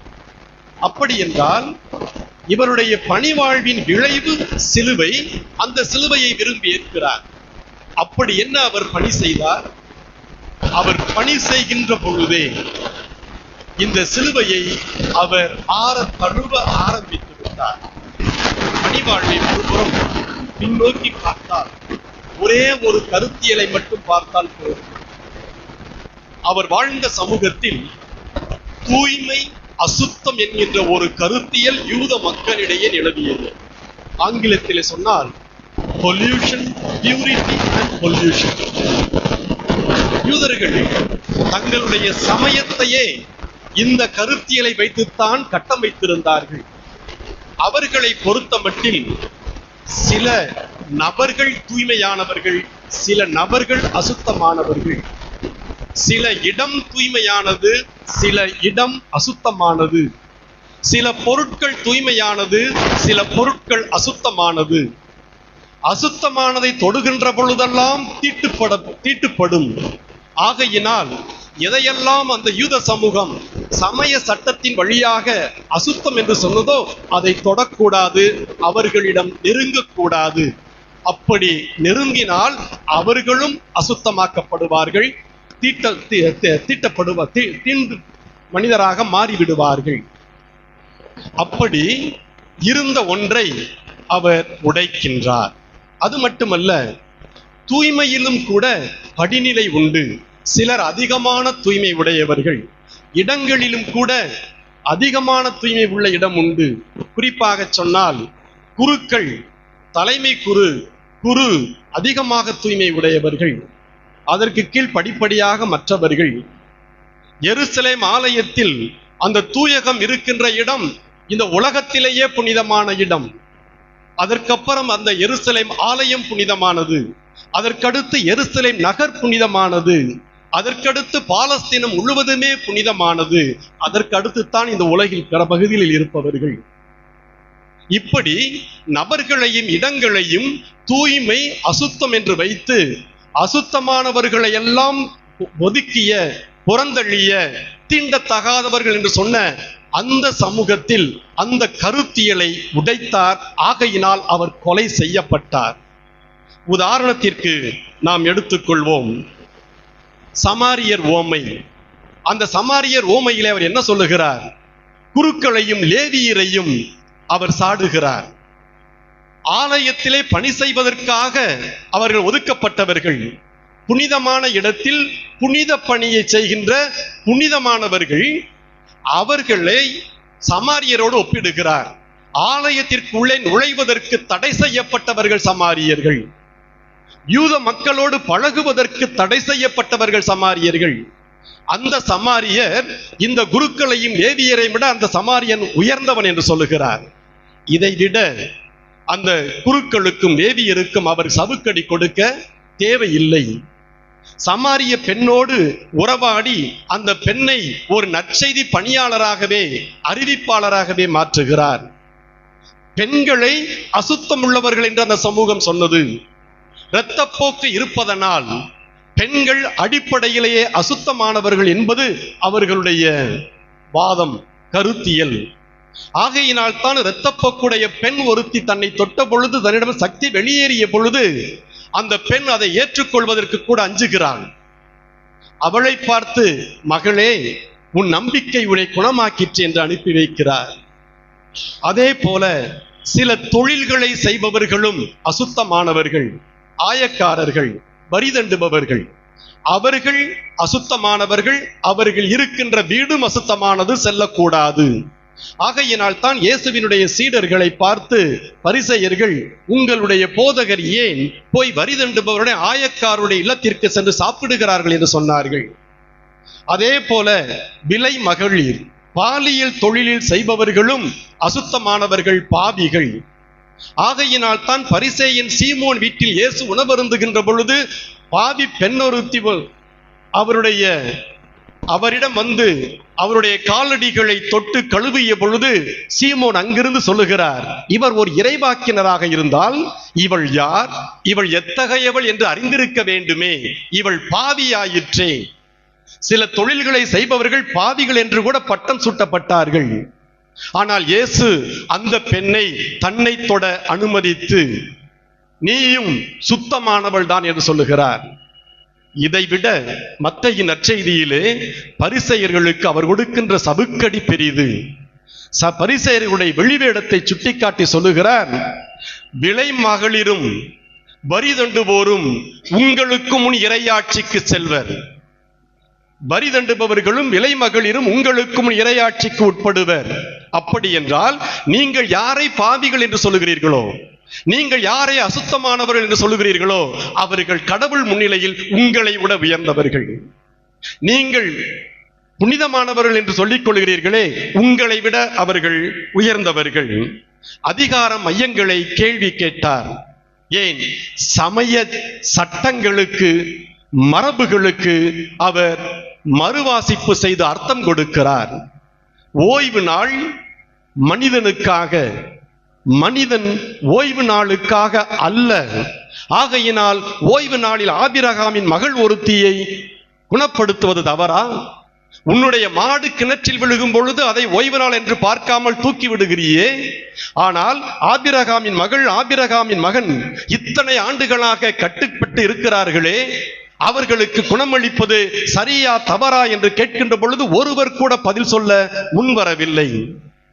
சமய சட்டங்களை மறுவாசிப்பு செய்கிறார். விபச்சாரம் செய்யாதே என்று எழுதியிருப்பதை நீங்கள் செய்யாதே என்று கேள்விப்பட்டிருக்கிறீர்கள். நானோ உங்களுக்கு சொல்லுகிறேன், ஒரு பெண்ணை இச்சையோடு நோக்குகின்றவன் ஏற்கனவே அவளோடு விபச்சாரம் செய்து விட்டான் என்று சொல்லி அந்த சட்டத்திற்கு ஆழமான பொருளை தருகிறார். கொலை செய்யாதே என்று சொல்லி இருக்கிறார்கள். ஆனால் நான் உங்களுக்கு சொல்லுகிறேன், பகைவனை நேசி, எதிரியை நீ நேசி என்று அழைப்பு விடுக்கிறார். இவ்வாறு பல வகையான சட்டங்களுக்கு புதிய பொருளை கொடுக்கிறார். இதையெல்லாம் தாங்கிக் கொள்ள முடியவில்லை. பரிசேயர்களாலும் சதுசேயர்களாலும் அவரை கொல்கிறார்கள். இது முழுக்க முழுக்க ஒரு கொலை. ஆனால் அந்த கொலையை இவர் விரும்பி ஏற்றுக்கொள்ளுகிறார். அதுதான் மாற்றம். இவர் பலிகடா அல்ல, இவர் பலியானவர். பலிகடா என்றால் ஒரு சாதாரண ஆட்டை எடுத்து நம்முடைய பாவத்தை எல்லாம் அதன் மேல் ஏற்றி அந்த பாவத்தை அந்த ஆட்டை கொலை செய்வது. அதாவது ஒன்றுமே செய்யாத மாசுமறுவற்ற ஒரு ஆட்டை கொலை செய்வது, அது பலிகடா. இயேசு அப்படி பலியாகவில்லை. ஏதோ விவரம் தெரியாமல் அல்லது யாருடைய கட்டாயத்தினாலோ அவர் பலியாகவில்லை. விரும்பி பலியை, தன்னுடைய உயிரை கொடுக்கிறார். ஆகையினால் அவர் செய்த அந்த எதிர்ப்பு இருக்கிறதே, அவர் கொடுத்த அந்த எதிர்குரல் இருக்கிறதே, கண்டன குரல் இருக்கிறதே, அதுவும் நற்செய்தி அறிவிப்பு. நீங்கள் குழந்தை வளர்க்கிறீர்கள், குழந்தையை உற்சாகப்படுத்துகிறீர்கள், அன்பு காட்டுகிறீர்கள், பல்வேறு வகையில் நேர்மறையாக அவனை தட்டி கொடுத்து வளர்க்கிறீர்கள். ஆனால் குழந்தை, பிள்ளை தவறு செய்யும் பொழுது அவனை தண்டிக்கவோ கண்டிக்கவோ இல்லை என்றால் விபரீதம்தான். ஆக நீங்கள் உங்கள் குழந்தைக்கு செலுத்துகின்ற அன்பிற்கு ஒரு பக்கத்தின் ஒரு நாணயத்திற்கு இரண்டு பக்கங்கள் போல, ஒரு புறம் நேர்மறையாக தட்டி கொடுப்பது, இன்னொரு புறம் எதிர்ப்பது, கண்டிப்பது, கண்டன குரல் எழுப்புவது. நாம் இன்னும் சற்று நேரத்தில் சிலுவையை முத்தமிடவிருக்கிறோம்.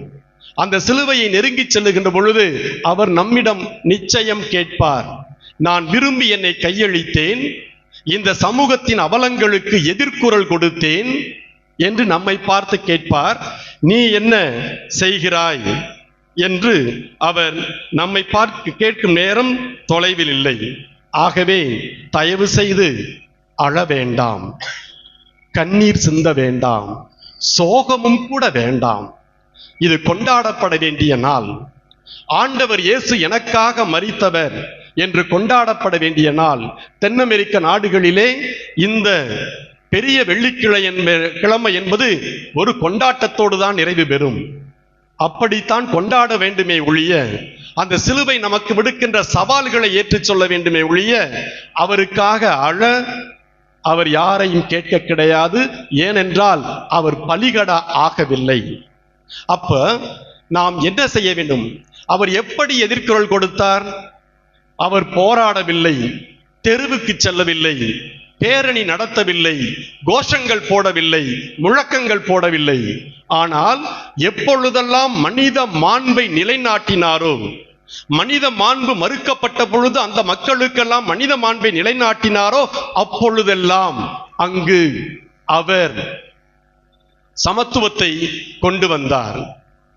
அப்படி அவர் செயல்பட்ட இடமெல்லாம் எதிர்குரல் கொடுத்த இடங்கள்தான். நமக்கு ஒரு முக்கியமான நேரம் இது. தேர்தல் நெருங்கி வருகிறது, தேர்தல் நெருங்கி வருகிறது. அவர் எதற்காக எதிர்குரல் கொடுத்தார் என்றால், சிலுவை எதிர்ப்பின் அடையாளமாக இருக்கிறது என்றால், எங்கெல்லாம் மனித மாண்பு பறிக்கப்படுகிறதோ, கடவுளின் பிள்ளைகள் தான் அத்தனை பேரும் என்பதை மறுக்கப்பட்டு சிலவன் உயர்ந்தவன் தாழ்ந்தவன், இவன் தீண்டத்தகவன் இவன் தீண்டத்தகாதவன் என்றெல்லாம் பிளவுகளையும் பிரிவுகளையும் ஏற்படுத்துகிறோமோ அங்கெல்லாம் எதிர்குரல் கொடுக்க அழைப்பு விடுக்கிறார். தேர்தலை பற்றி ஒரு நிமிடம் சொல்ல விரும்புகிறேன். ஒரு முக்கியமான தருணம். ஏனென்றால் அரசியல் சாசன சட்டத்தில் குறிப்பிட்டுள்ளபடி எல்லோரும் சமமானவர்கள் என்பதை மறுப்பதற்கு, அழிப்பதற்கு, இந்த அரசியல் சாசனத்தையே மாற்றி எழுதுவதற்கு ஒரு கூட்டம் முயற்சிக்கின்றது. உண்மையிலேயே நாம் கிறிஸ்தவர்கள் என்றால் இந்த சிலுவையை முத்தி செய்வதில் அர்த்தம் இருக்கிறது என்றால், ஆண்டவரே இது எதிர்ப்பின் அடையாளம், நீர் வாழ்ந்த பொழுதும் இறந்த பொழுதும் இப்படிப்பட்ட மனித மாண்புக்கு எதிரான செயல்பாடுகளுக்கு எதிர்குரல் கொடுத்தேன், உன்னை முத்தமிடுகிறேன். ஆகையினால் வருகின்ற தேர்தலிலும் யார் எந்த கட்சியெல்லாம் உண்மையிலேயே சமத்துவத்திற்கு எதிராக யாதும் ஊரே யாவரும் கேளீர் பிறப்புக்கும் எல்லா உயிர்க்கும் என்ற அடிப்படையான இந்த தமிழ் அறத்திற்கு எதிராக செயல்படுவார்களோ அவர்களுக்கு என் ஓட்டு இல்லை என்று யார் இந்த அரசியல் சாசனத்தை உயர்த்தி பிடிப்பார்களோ அவர்களுக்கு ஓட்டு போட வேண்டும். அப்படி போட்டால் இந்த முத்தி செய்வதிலே அர்த்தம் இருக்கிறது. பவுல் இன்னொரு இடத்தில் சொல்லுவார், சிலர் கிறிஸ்துவின் சிலுவைக்கு பகையாளிகளாக இருக்கிறார்கள் என்று. ஆம், நாம் ஆலயத்திற்குள் செய்வது ஒன்று, ஆனால் வெளியே சென்று அதற்கு எதிர்மாறாக செயல்பட்டால் நாம் ஒரு வகையில் கிறிஸ்துவின் சிலுவைக்கு பகையாளிகளாக கூற மாறிவிடுவோம். இரண்டாவது, இந்த சமூகத்தில் இன்னும் புறந்தள்ளப்பட்டவர்கள், கண்டுகொள்ளப்படாதவர்கள் இருக்கிறார்கள். எபிரேயருக்கு எழுதிய மடலிலே ஒரு வசனம் அழகாக 13:13, தம் சொந்த இரத்தத்தால் மக்களை தூயவராக்க நகருக்கு வெளியே துன்புற்றார். ஆகவே நாமும் அவருக்கு ஏற்பட்ட இகழ்ச்சியில் பங்கு கொண்டு பாளையத்தை விட்டு வெளியேறி அவரிடம் செல்வோம். அதாவது புனிதமான நகரில் அவர் கொல்லப்படவில்லை, அந்த நகரில் கூட இடம் கிடைக்கவில்லை. வெளியே அவர் கொல்லப்பட்டது சபிக்கப்பட்டவர்களோடு, கிரிமினல் குற்றவாளிகளோடு. அந்த இடம் அவருடைய இறப்பால் தூய்மைப்படுத்தப்படுகிறது. ஆலயத்தின் திரைச்சீலை நடுவே கிழிந்தது இயேசு இறந்த பொழுது என்று வாசிக்கிறோம். ஒரு விவிலிய பேராசிரியர் அர்த்தம் தருகிறார், இயேசு இறந்த பொழுது ஆலயத்தின் திரைச்சீலை இரண்டாக கிழிந்ததற்கு அர்த்தம் என்னவென்றால், ஆண்டவரே கடவுளே ஆலயத்திலிருந்து வெளிநடப்பு செய்து விட்டார். என்னுடைய மகனை நீங்கள் இங்கு இனிமேல் பார்க்க முடியாது, என்னுடைய மகனை எங்கே கொன்றீர்களோ யாரோடு கொன்றீர்களோ அவர்கள் மத்தியில் என் மகனை பாருங்கள் என்று. ஆகையினால் இதே நகருக்குள், இதே நகரில் சமத்துவமாக ஏற்கப்படாமல் இன்னும் எத்தனையோ குழுக்கள், குழுக்கள் இருக்கிறார்கள். தேடி செல்வோம். அப்பொழுது இந்த சிலுவைக்கு அர்த்தம் இருக்கிறது. நாம் முத்துகின்ற இந்த சிலுவையை நாம் பெருமையோடு சிலுவையை நம்முடைய நெஞ்சிலே அணிந்து கொள்ளலாம். அன்பிற்குரியவர்களே, சிலுவை சமரசத்தின் அடையாளம் அல்ல, தோல்வியின் அடையாளம் அல்ல, பலிகடா அங்கு தொங்கவில்லை, மாறாக வெற்றியின் அடையாளம், எதிர்ப்பின் அடையாளம். எங்கெல்லாம் சமத்துவம் இன்மை இருக்கிறதோ அங்கு எதிர்குரல் கொடுக்க நாம் அழைக்கப்படுகிறோம். அதற்காக மன்றாடுவோம்.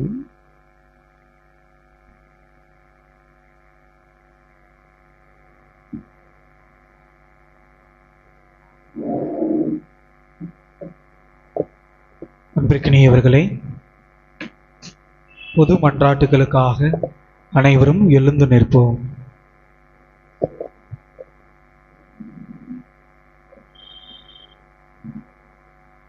இறைவனின் புனித திரு அவைக்காக மன்றாடுவோம். நம் இறைவனும் ஆண்டவருமானவன் உலகெங்கும் திரு அவைக்கு அமைதியும் ஒற்றுமையும் பாதுகாப்பும் அளித்து காக்க வேண்டும் எனவும், நாம் கலக்கமின்றி அமைதியான வாழ்வு நடத்தி எல்லாம் வல்ல இறை தந்தையை மாட்சிப்படுத்த நமக்கு அருள் புரிய வேண்டும் எனவும் மன்றாடுவோமாக. என்றென்றுமுள்ள எல்லாம் வல்ல இறைவா, கிறிஸ்துவில் உமது மாட்சியை மக்கள் இனங்களுக்கெல்லாம் வெளிப்படுத்தினீரே. உம்முடைய இரக்கத்தின் செயல்களை நீர் பாதுகாப்பதால் உலகெங்கும் பரவியிருக்கும் திரு அவை உறுதியான நம்பிக்கையுடன் உமது பெயரை அறிக்கையிடுவதில் நிலைத்திருக்கச் செய்வீராக. எங்கள் ஆண்டவராகிய கிறிஸ்து வழியாக உம்மை மன்றாடுகின்றோ.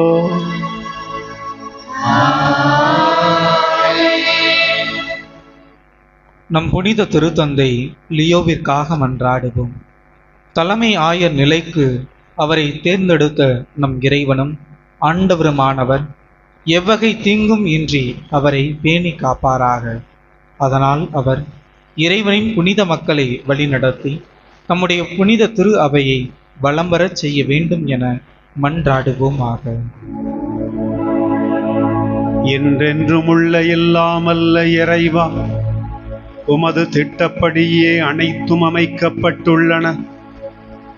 அதனால் உமது அதிகாரத்தால் ஆளப்படும் கிறிஸ்தவ மக்களாகிய எங்கள் வேண்டலை கனிவுடன் கேட்நோக்கியருளும். எமது திருத்தந்தையின் தலைமையின் கீழ் நாங்கள் நம்பிக்கையில் நாளும் வளரும்படி அவரை பரிவுடன் பாதுகாப்பீராக. எங்கள் ஆண்டவராகிய கிறிஸ்து வழியாக உம்மை மன்றாடுகின்றோ.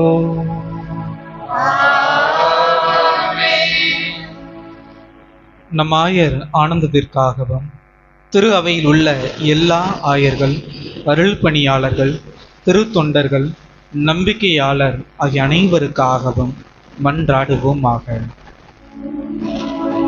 என்றென்றுமுள்ள எல்லாமல்ல இறைவா, உம்முடைய ஆவியாரால் திரு அவை முழுவதும் அர்ச்சிக்கப்பட்டு ஆளப்படுகிறது. உம்முடைய திருநிலை பணியாளர்கள் அனைவருக்காகவும் நாங்கள் செய்யும் வேண்டலை கேட்டருளும். அதனால் எல்லா நிலையினரும் உமது அருட்கொடையால் உமக்கு உண்மையுடன் ஊழியம் புரிவார்களாக.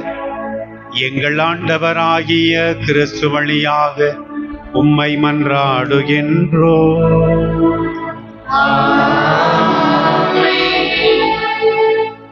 கிறிஸ்துவில் நம்பிக்கை கொண்டுள்ள நம் சகோதர சகோதரிகள் அனைவருக்காகவும் மன்றாடுவோம். நம் இறைவனும் ஆண்டவருமானவர் அவர்களை உண்மையின் பாதையில் வழிநடத்தி தமது ஒரே திரு அவையில் கூட்டிச் சேர்த்து காத்தருள வேண்டும் என மன்றாடுவோமாக. என்றென்றும் உள்ள எல்லாமல்ல இறைவா, சிதறுண்டவர்களை ஒன்று சேர்ப்பவரும் ஒருங்கிணைப்பவற்றை பேணி காப்பவரும் நீரே.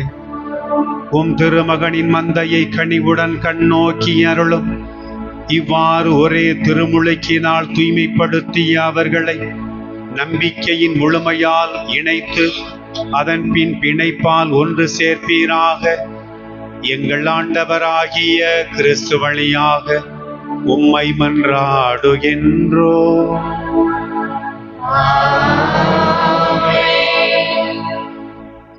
கிறிஸ்துவில் நம்பிக்கை கொள்ளாதவர்களுக்காகவும் கடவுளை கண்டறிய முடியாது என்பவர்களுக்காகவும் மன்றாடுவோம். அவர்கள் நேர்மையான இதயத்தோடு நன்னெறியில் வாழ்ந்து கடவுளை கண்டடையுமாறு மன்றாடுவோமாக. என்றென்றும் உள்ள எல்லாமல்ல இறைவா, கிறிஸ்துவை ஏற்றுக்கொள்ளாத மக்கள் உம் திருமுன் நேர்மையான இதயத்தோடு நடந்து உம்மை கண்டடைவார்களாக. நாங்களும் ஒருவர் மற்றவர் மீது எப்போதும் அன்பு கொள்வதாலும் உமது வாழ்வின் மறை உண்மையை மென்மேலும் புரிந்து கொள்வதில் ஆவல் கொள்வதாலும் உமது அன்பை இவ்வுலகில் மிக தெளிவாக காட்டும் சாட்சிகளாய் விளங்கச் செய்வீராக. எங்கள் ஆண்டவராகிய கிறிஸ்து வழியாக உம்மை மன்றாடுகின்றோ.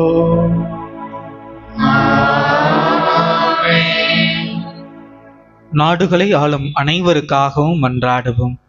நம் இறைவனும் ஆண்டவருமானவர் தமது திருவுளப்படி உண்மையான அமைதியும் உரிமை வாழ்வும் அவர்கள் பெரும் பொருட்டு அவர்களுடைய மனங்களையும் இதயங்களையும் வழிநடத்த வேண்டும் என மன்றாடுவோமாக. என்றென்றும் உள்ள எல்லாமல்ல இறைவா, அகில உலக நாடுகளை ஆளுவோருக்காக சிறப்பாக வேண்டுகிறோம். போர்கள் ஓய்ந்து போகவும், அமைதியும் ஒற்றுமையும் வளமான வாழ்வும் கிடைக்கவும், உறுதிப்பாடும் சமய உரிமையும் எல்லாருக்கும் கிடைக்கவும், எங்களை ஆள்வோருக்கு நீரே கனிவுள்ள இதயத்தை கொடுப்பீராக. எங்கள் ஆண்டவராகிய கிறிஸ்து வழியாக உம்மை மன்றாடுகின்றோம்.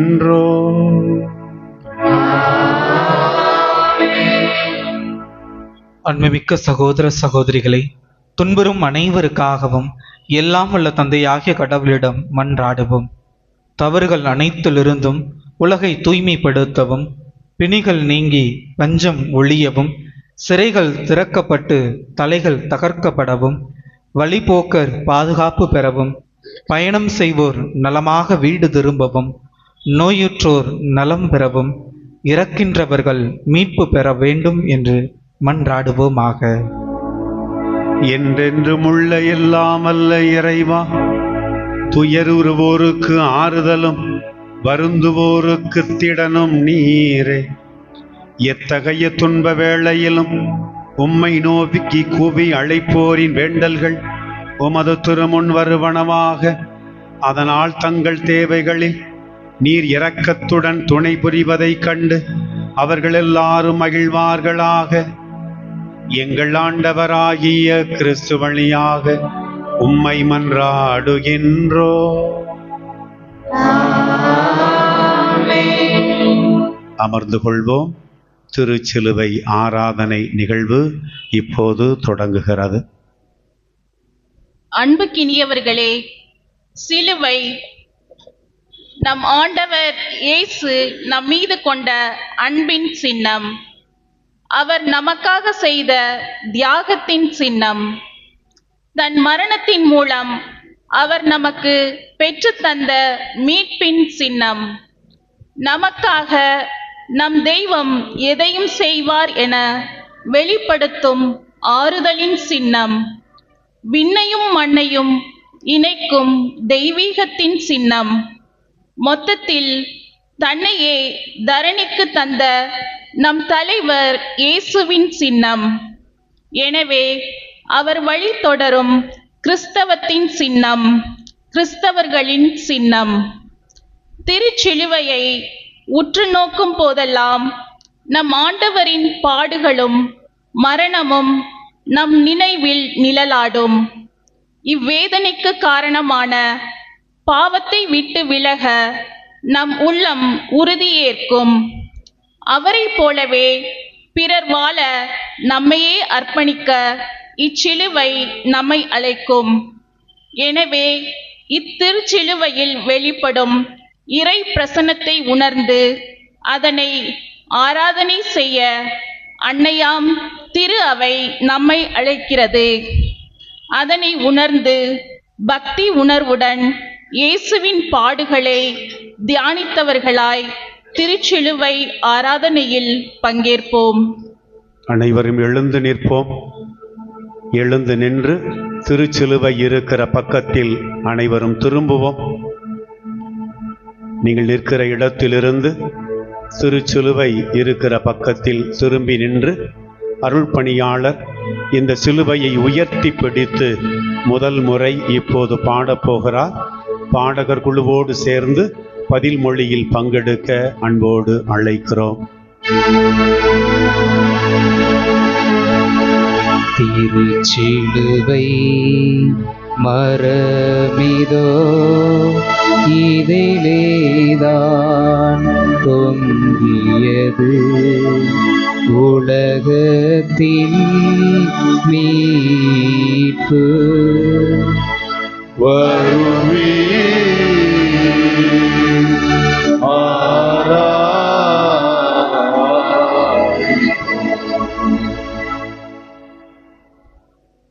வளாகத்தின் மையப்பகுதிக்கு வந்த பிறகு அருள் பணியாளர் மீண்டும் சிலுவையை உயர்த்தி இரண்டாம் முறையாக அதே பாடலை பாடுவார்.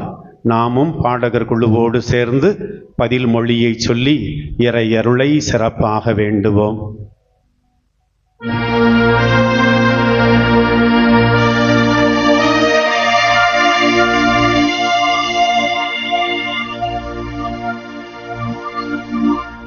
திருச்சிலுவை மரமிதோ இதிலேதான் தொங்கியது உலகத்தின் மீட்பு.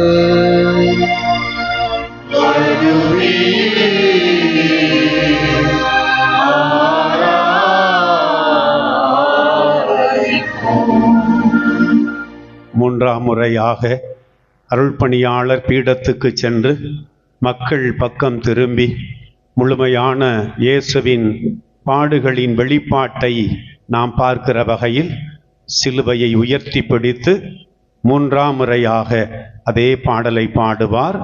அனைவரும் இணைந்து பாடகர் குழுவோடு சேர்ந்து பதில் மொழியை பாடி இறையருளை சிறப்பாக வேண்டுவோம்.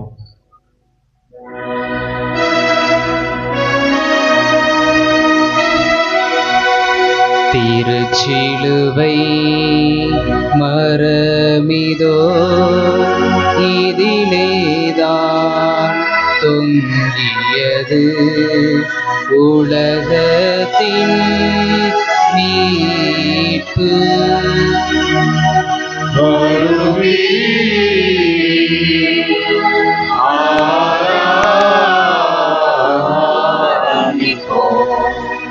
அமர்ந்து கொள்ளுங்கள். அருள் பணியாளர்கள், அருள் சகோதரர்கள், அருள் சகோதரிகள் முதலில் திருச்சிலுவையை முத்தி செய்வார்கள். அதன் பிறகு 5 இடங்களில் திருச்சிலுவை வைக்கப்பட்டிருக்கிறது. எல்லாரும் திருச்சிலுவையை முத்தி செய்த பிறகுதான் அடுத்த வழிபாட்டுக்கு செல்லுகிறோம். எனவே வரிசையாக பக்தியோடு இத்திருச்சடங்கில் எல்லாரும் பங்கெடுக்க அன்போடு உங்களை கேட்டுக்கொள்கிறோம். பங்கு பேரவை பிரதிநிதிகள் வின்சென்ட் தே பவுல் சபையினர் இதற்கு உதவுவார்கள்.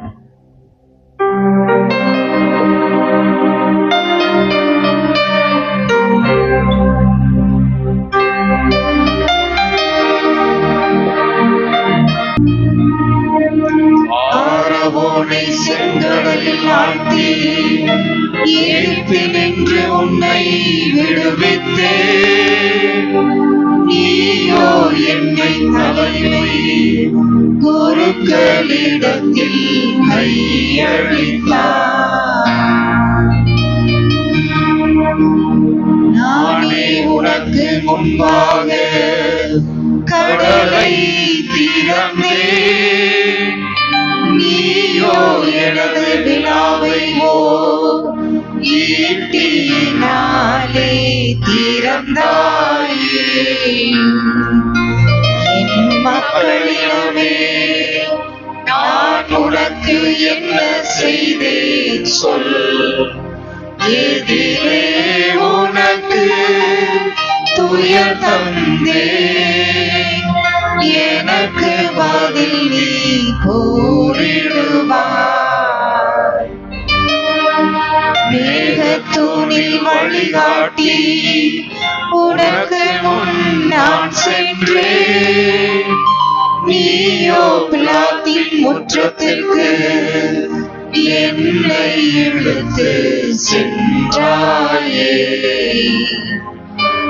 பாலை நிலத்தில் மன்னாவால் நான் உன்னை உண்பித்தேனே, நீயோ என் கன்னத்தில் அறைந்து என்னை சாட்டையால் அடித்தாயே. என் மக்களிடமே நான் உனக்கு என்ன செய்தேன் சொல், எதிலே உனக்கு துயர் தந்தேன், எனக்கு பதில் நீ கூறிடுவாய். நலம் தரும் நீரை பாறையில் நின்று உன் தாகம் தணிக்க தந்தேனே, நீயோ கசப்பும் புளிப்பும் கலந்த வானத்தை எனக்கு தந்தாயே. கானான் அரசரை உனக்காக நானே அடித்து நொறுக்கினேனே, நீயோ நாணல் அடிகொண்டு எனது தலையில் அடித்தாயே. என் மக்களிடமே நான் உனக்கு என்ன செய்தேன் சொல். எதிலே உனக்கு துயர் தந்தே, எனக்கு பதில் நீ கூறிடுவாய். அரசர்க்குரிய செங்கோலை உனக்கு நான் தந்தேனே, நீயோ என் தலைக்கு முள்மூடியை தந்தாயே. உன்னை மிகுந்த ஆற்றலோடு சிறந்த நிலைக்கு உயர்த்தினேனே, நீயோ என்னை சிலுவை என்னும் தூக்கு மரத்தில் தொங்க வைத்தாய். என் மக்களிடமே நான் உனக்கு என்ன செய்தேன் சொல். எதிலே உனக்கு துயர் தந்தேன், எனக்கு பதில் நீ கூறிடுவாய்.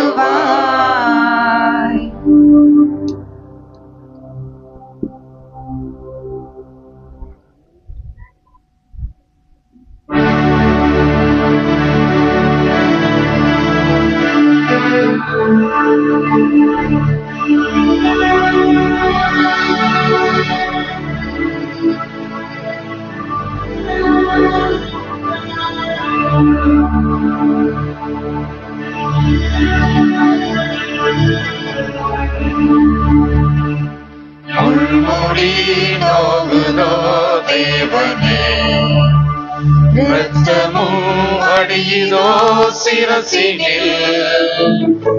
இவையாவும் எனக்காக தேவனே, முழங்காலில் நிற்கிறேன் நாதனே.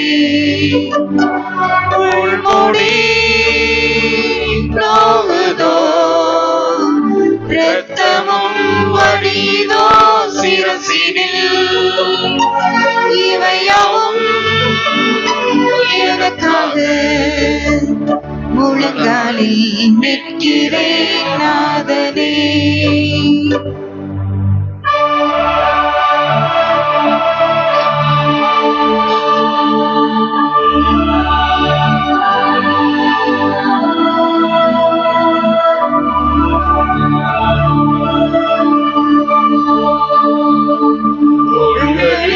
சிலுவையை சுமக்கின்றேன், தோள்களும் தாங்குமோ அப்பனே. முள்களும் கால்களில் குத்துதோ, முள்களை படைத்தவர் நீரல்லோ. முள்முடி நோகுதோ, இரத்தமும் வடிதோ சிரசினில். இவையாவும் எனக்காக முழங்காலில் நிற்கிறேன் நாதனே.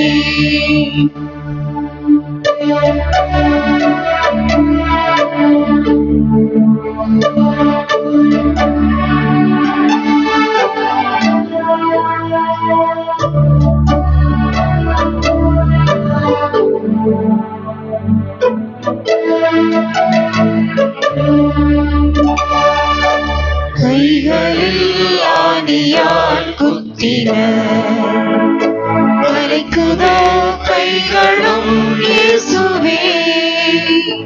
சாட்டையால் முதுகினில் அடித்தனர், சாட்டையும் ராஜனை அடித்ததோ. முள்முடி நோகுதோ, இரத்தமும் வடிதோ சிரசினில். இவையாவும் எனக்காக முழங்காலில் நிற்கிறேன் நாதனே.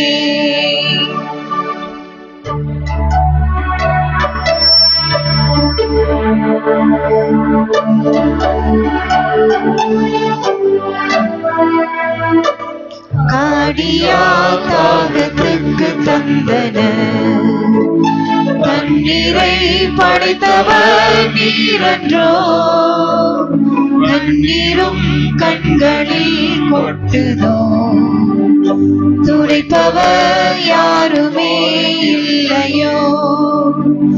முள்முடி நோகுதோ, இரத்தமும் வடிதோ சிரசினில், இவையாவும் எனக்காக முழங்காலி நிற்கிறேன் நாதனே.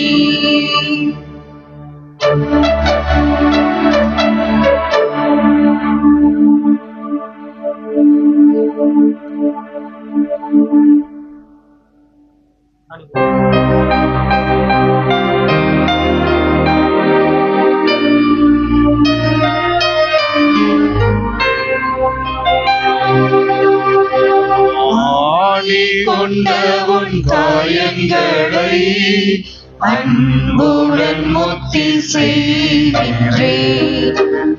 ஆணி கொண்ட உன் காயங்களை அன்புடன் முத்தி செய்கின்றேன். பாவத்தால் உம்மை கொன்றேனே, பாவத்தால் உம்மை கொன்றேனே. ஆயனே என்னை மன்னியும், ஆயனே என்னை மன்னியும்.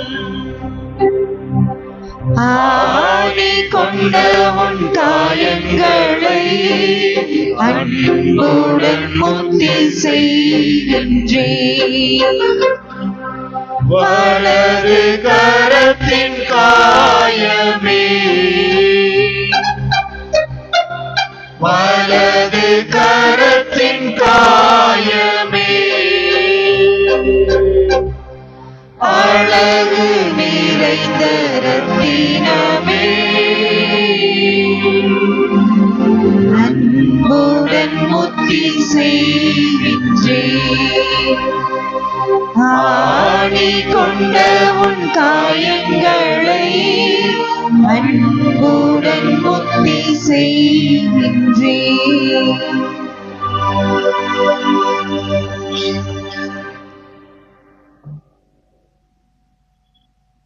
கற்பிக்கப்பட்டு இறை படிப்பினையால் பயிற்சி பெற்ற நாம் இணைந்து பாடுவோம்.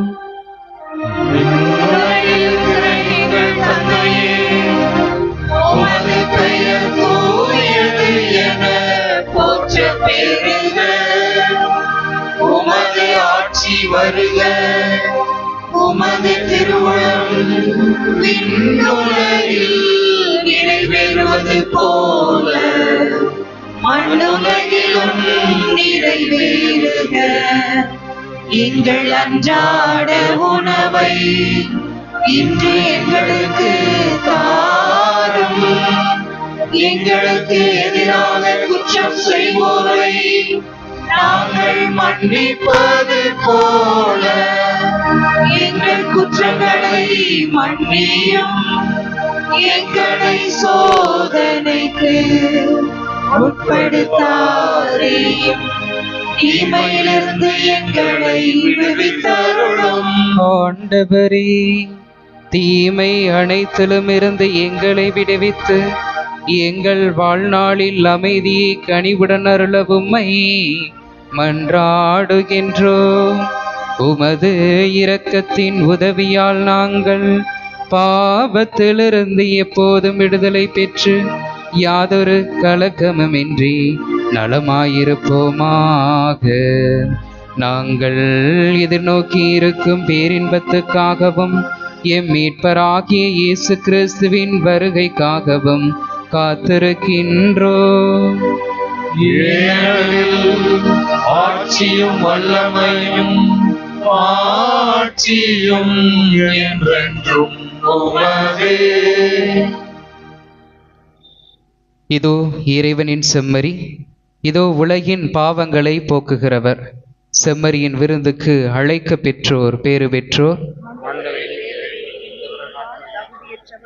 ஆனால் ஒரு வார்த்தை மட்டும் சொல்லிரலாம், எனது ஆன்மா நலமடையும். அமர்ந்து கொள்வோம். நேற்று போன்று இன்றும் நீங்கள் இருக்கிற இடத்துக்கு அருகில் நற்கருணை வாழ்வின் ஒளியை ஏற்றவே எழுந்து வாருமே. வாழ்வை அளிக்கும் வல்லவா தாழ்ந்த என்னுள்ளமே. வாழ்வின் ஒளியை ஏற்றவே எழுந்து வாருமே.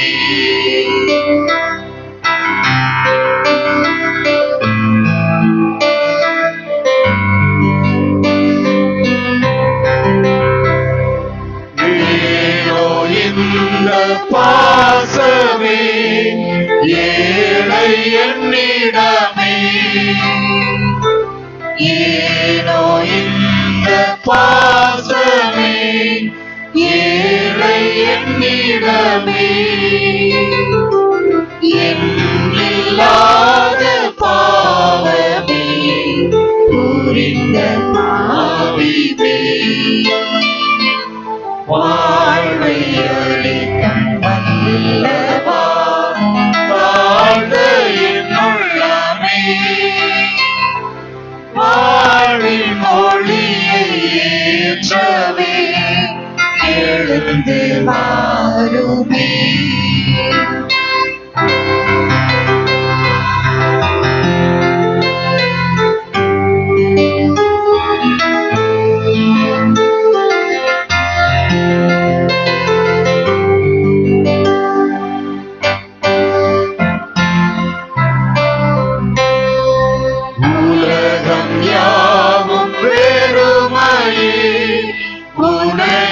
பெறும்போது உலகம் யாவும் பெருமையே. உனையான் பெறும்போது உறவு என்று இல்லையே. உறவு வந்ததா வாழ்வை அளிக்கும் வல்லவா வாழ்ந்த என்னுள்ளமே. வாழ்வின் ஒளியை ஏற்றவே எழுந்து வாருமே.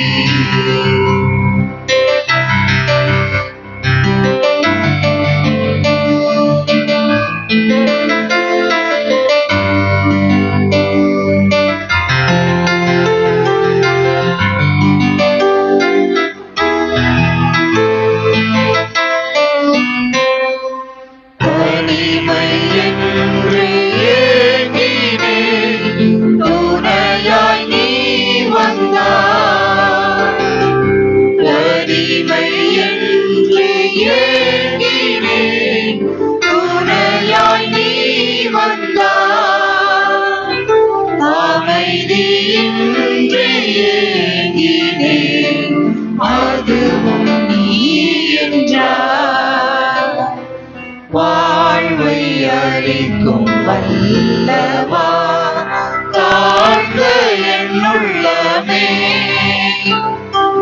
வாழ்வின் ஒளியை ஏற்றவே எழுந்து வாருமே.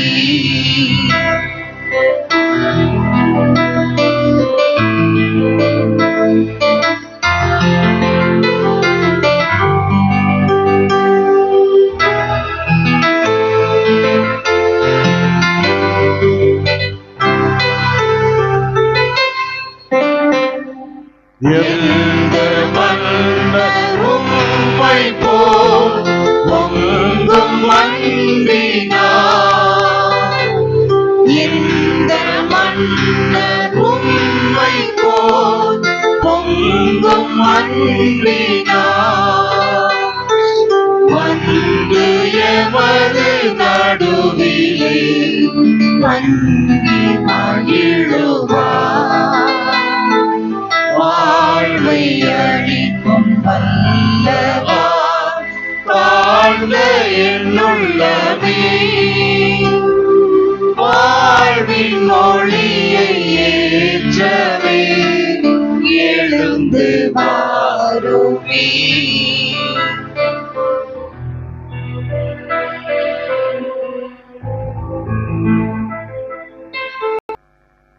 இறுதி மன்றாட்டுக்கு பின்னர் இறையாசிக்கான சிறப்பு ஜெபம் இருக்கும். அதோடு இன்றைய வழிபாடு நிறைவு பெறும். வளாகத்தை விட்டு அனைவரும் அமைதியாக கலைந்து செல்லலாம். நீங்கள் செல்லுகிற போது ஆங்காங்கு நாற்காலிகளை அடுக்கி கோவிலை ஒட்டி அடுக்கி வைத்துவிட்டால் நாளைய தயாரிப்புக்கு வசதியாயிருக்கும். நாளைய திருவழிபாட்டு நிகழ்வுகள் சரியாக இரவு 10:45 மணிக்கு தொடங்கும்.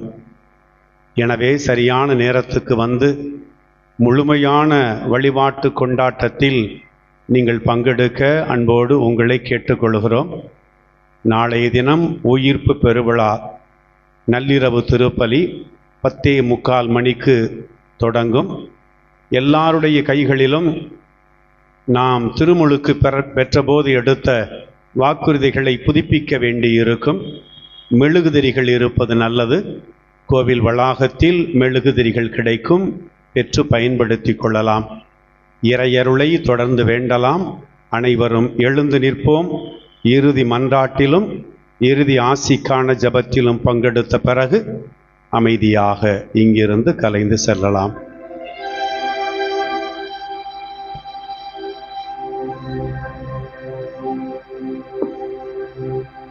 மன்றாடுவோமாக. என்றென்றும் உள்ள எல்லாம் வல்ல இறைவா, உம்முடைய கிறிஸ்துவின் பாடுகளினாலும் புனித இறப்பினாலும் உயிர்ப்பினாலும் எங்களை மீட்டருளினீர். உமது இரக்கத்தால் நீர் ஆற்றிய மீட்பு செயல் எங்களில் நிலைத்திருக்க செய்தருளும்.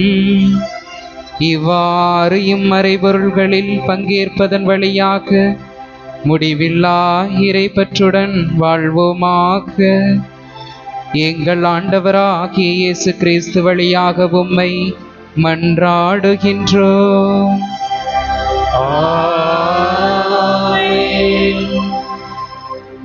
இறையாசிருக்காக தலை வணங்குவோம்.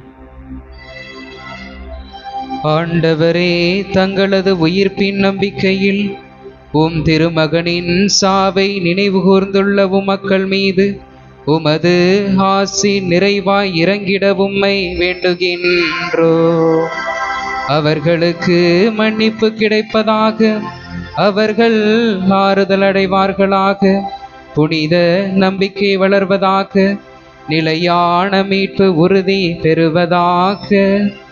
எங்கள் ஆண்டவராகிய இயேசு கிறிஸ்து வழியாக உம்மை மன்றாடுகின்றோம்.